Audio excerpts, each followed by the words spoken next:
l'Union africaine dans une profonde crise, une crise très sévère. L'Union africaine n'arrive pas à régler les problèmes du continent. C'est clair. Ce que l'Union européenne arrive à faire pour l'Europe, l'Union africaine n'arrive pas à le faire pour l'Afrique. Et l'Union africaine vient à Bruxelles pour chercher de l'argent, pour aller, comme disait, apporter des solutions africaines aux problèmes africains. Ça fait sourire. Comment on peut apporter des solutions africaines aux problèmes africains avec l'argent européen? Il faut que les Africains financent leur sécurité et financent leur développement. Et nous avons, Dieu sait que nous avons les moyens, nous sommes le continent le plus riche du monde. Un tiers des ressources naturelles prouvées sont en Afrique. L'Afrique va être le continent le plus peuplé, et la bonne nouvelle, c'est que c'est peuplé de jeunes. Quand l'Europe vieillit, l'Amérique vieillit, l'Asie vieillit, l'Afrique, par la grâce de Dieu, rajeunit. Nous sommes 1 milliard d'Africains, dont plus de 60% de jeunes. Et dans moins de 30 ans, on sera 2 milliards d'Africains, dont une grande majorité de jeunes. Maintenant, les jeunes, c'est un atout qui peut être une bombe. Si nous nous débrouillons pour avoir la même Afrique, désunie, hyper balkanisée, avec 50 et quelques États, une Afrique pauvre dans un continent le plus riche du monde, ces jeunes-là vont devenir un problème au lieu d'être un atout. C'est pour ça que je lance un appel, pas pour moi seulement, mais pour tous les panafricanistes. Il faut élire des dirigeants panafricanistes dans nos pays. L'exemple de Ouad Khadafi et Obasanjo l'a prouvé. Des dirigeants non panafricanistes ne vont pas parler du futur de l'Afrique. Ils vont nous faire rêver en nous faisant croire qu'il est possible de bâtir l'Afrique sans l'unité. Ce n'est pas possible. Ou bien ils vont parler de l'unité du bout des lèvres et ils vont pratiquer autre chose. Nous sommes aujourd'hui dans une situation de non-développement, de développement arrêté, parce que nous sommes divisés. Le Sénégal, la Gambie, la Guinée-Bissau, ce n'est pas possible, ça ne peut pas continuer. Il faut que ces trois pays, plus le Mali, plus la Mauritanie, plus la Guinée-Conakry, plus les autres pays de l'Afrique de l'Ouest, pourquoi on ne crée pas une union politique en Afrique de l'Ouest avec un gouvernement régional, fédéral? Pourquoi on ne peut pas le faire? Et lancer le même appel aux pays de la SADC, qui sont très unis d'ailleurs. Lancer un même appel aux pays de l'Afrique de l'Est. Le pays de l'Afrique du Nord, s'ils étaient unis, vous croyez que l'alliance Maroc-Algérie ne serait pas une puissance comme la France et l'Algérie, la France et l'Allemagne? Très rapidement. Mais chacun est dans sa situation avec les mêmes difficultés et on passe notre temps, chacun d'entre nous est un obstacle pour le développement de l'autre. Vous imaginez que le Mali a 7 frontières. 7.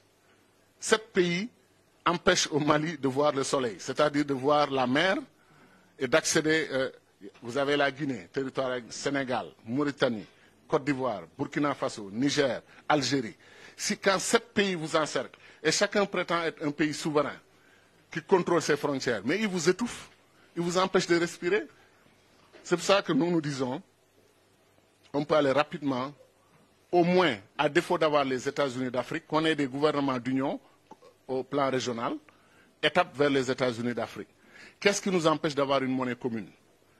Le franc CFA, là, 14 pays le partagent, en Afrique centrale et en Afrique de l'Ouest. Faisons-en la base d'une monnaie continentale. Parce que si le franc CFA s'allie avec le Nigeria, et on change le nom, on ne l'appelle plus franc CFA, c'est clair. Le mot franc disparaît au moins.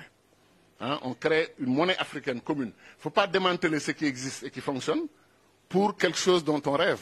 On prend ce qui existe, on l'améliore et on l'élargit au Nigeria, au Ghana. Dès qu'on le fait, on a presque un tiers des pays africains qui partagent la même monnaie. Mais c'est une base pour tendre la main aux autres.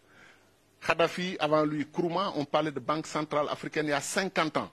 Banque centrale africaine, monnaie commune africaine, constitution, citoyenneté africaine, armée, défense commune africaine, diplomatie commune africaine, commerce extérieur africain. C'est pour ça que je dis que quand on a mis Nkrumah de côté, après on a organisé le coup d'État, on s'est retrouvé avec un faux paradigme qui a fait que même les pays africains les plus avancés, comme la Côte d'Ivoire, sont retombés après dans la situation que l'on sait. Est-ce que vous savez que les Malaisiens allaient en Côte d'Ivoire pour dire aux Ivoiriens, dans les années, début des années 70, nous voulons être comme vous? Aujourd'hui, la Malaisie est une puissance régionale. Elle vend de l'huile de palme à la Côte d'Ivoire, qui lui vendait de l'huile de palme avant. La Corée du Sud, qui avait 1,5 milliard de dollars, 1,5 milliard de dollars de PIB égal au Sénégal, a aujourd'hui 1500 milliards. Le Sénégal a 15 milliards de PIB. Et la Corée du Sud a un niveau de développement équivalent à 25 pays d'Afrique qui sont regroupés dans le marché commun de l'Afrique du Nord, de l'Est et du Sud. 25 pays d'Afrique. Mais pourquoi? Parce qu'ils ont eu le bon leadership, et ils ont appris à être un État depuis 5000 ans. Nous, on apprend à être un État depuis 50 ans. Et des États qui posent problème parce qu'ils n'ont pas de frontières reconnues et acceptées par les populations. Vous croyez que les gens du Fouta vont accepter de ne pas traverser le fleuve parce que Senghor a décidé que le milieu du fleuve est désormais la frontière et que le fleuve nous unit, il ne nous divise pas? Vous croyez qu'ils vont accepter ils vont traverser. Et ils ont leur champ de l'autre côté, qu'on appelle la Mauritanie. Ça ne marche pas pour eux. Donc c'est pour dire que même nos populations sont plus avancées que nous dans la pratique de l'unité africaine. Les Africains, les populations sont panafricaines. Ce sont nos dirigeants qui ne sont pas panafricanistes. C'est eux qui bloquent l'unité de l'Afrique. C'est eux qui bloquent l'avancée de l'Afrique. Chacun veut être président de la République avec cortège, escorte, nommer des ambassadeurs, nommer... Et je termine sur ça. Les États-Unis ont 13 ministres, les amis. 13 ministres. Première puissance du monde. L'Afrique a plus de 2500 ministres. C'est la vérité. Comptez 30 ministres par pays, ce qui est faible d'ailleurs. Et vous multipliez par 50 pays, 1500. Comptez 40 ministres par pays, multiplié par 50, vous êtes à 2000. Et on est 54 États. Et si on les suit, ils vont détacher l'Azawad du Mali, ils vont détacher la Casamance du Sénégal. On va continuer l'hyperbalkanisation de l'Afrique. Il faut arrêter ça. Il faut arrêter ça. Il est temps d'aller à l'unité. Pour des questions de survie, d'abord du continent. Et ensuite pour des questions d'ambition, que l'Afrique fasse partie des puissances du monde dans 10 ans, 20 ans, à côté de la Chine, qui est un pays aussi pauvre que nous, à côté de l'Inde, qui est un pays aussi pauvre que nous, à côté du Brésil, qui est un pays aussi pauvre que nous. Comment chacun d'entre nous peut faire face à la Chine, faire face à l'Inde, faire face au Brésil, faire face aux États-Unis? Voilà les 4 pays qui vont diriger le monde dans 10, 20 ans. 3 d'entre eux, sont des fédérations. 3 d'entre eux. Et le 4e est en fait, je n'ose pas le dire parce que j'ai trop d'amis en Chine, mais la Chine est un conglomérat de réalités nationales différentes, mais ils se sont unis. Et comme vous avez dit, il y a eu pire que ce qui s'est passé avec Benghazi.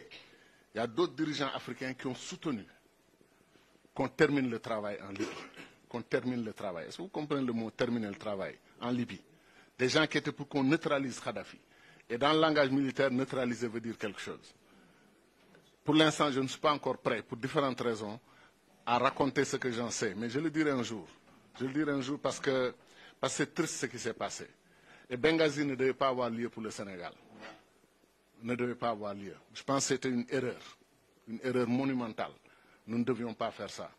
Et Kadhafi est mort peut-être avec beaucoup d'amertume par rapport à des pays qu'il a aimés, qu'il a soutenus, qu'il a aidés. Il était même prêt, je vais arrêter les révélations à ce niveau, il était prêt quelque part à partir. Et s'il partait, il pensait à des pays comme les pays que j'ai à l'esprit. Et malheureusement, certains de ces pays n'ont pas fait ce qu'ils devaient faire. Et comme toujours, Kadhafi sera réhabilité. Ça prendra du temps. Parce qu'aujourd'hui, certains, même en raisonnant de façon très simple, vont dire qu'il y a des gens qu'on ne tue pas impunément. Quand ce qui s'est passé avec Kadhafi s'est passé, regardez, l'Afrique, la Libye d'abord, et toute l'Afrique, y compris la plus grande région du Sahel et du Sahara, nous sommes tous par terre. Nous sommes tous par terre. Kadhafi a beaucoup fait. Il prenait votre opposition, il l'amène à Tripoli, il les finance pour qu'ils restent à Tripoli, qu'ils te laissent travailler, surtout quand c'est des oppositions armées. Et quand il est tombé, l'arsenal libyen était à la disposition. Tout le monde, les gens ont pris les armes, sont rentrés. Ils sont allés partout en Afrique de l'Ouest et dans le Sahel. Boko Haram allait se ravitailler dans l'arsenal de Kadhafi, on le sait maintenant. Par des routes et tout ça, ils arrivaient à prendre des armes et repartir. Donc ce qui est arrivé est tragique pour l'Afrique. Et ce qui fait le plus mal, c'est que l'Afrique ne s'est pas mobilisée comme un seul homme ou une seule femme pour dire arrêtez les bombardements sur la Libye, vous n'avez pas de mandat. Vous aviez un mandat de no-fly zone. Un mandat d'interdiction d'une partie du territoire libyen, du ciel libyen, aux avions de l'armée de Kadhafi. C'est tout ce que vous aviez. Et vous avez transformé ça en guerre contre Kadhafi, en guerre de changement de régime. Et quand les Irakiens, Bush a fait ça avec les Irakiens, on a vu les résultats.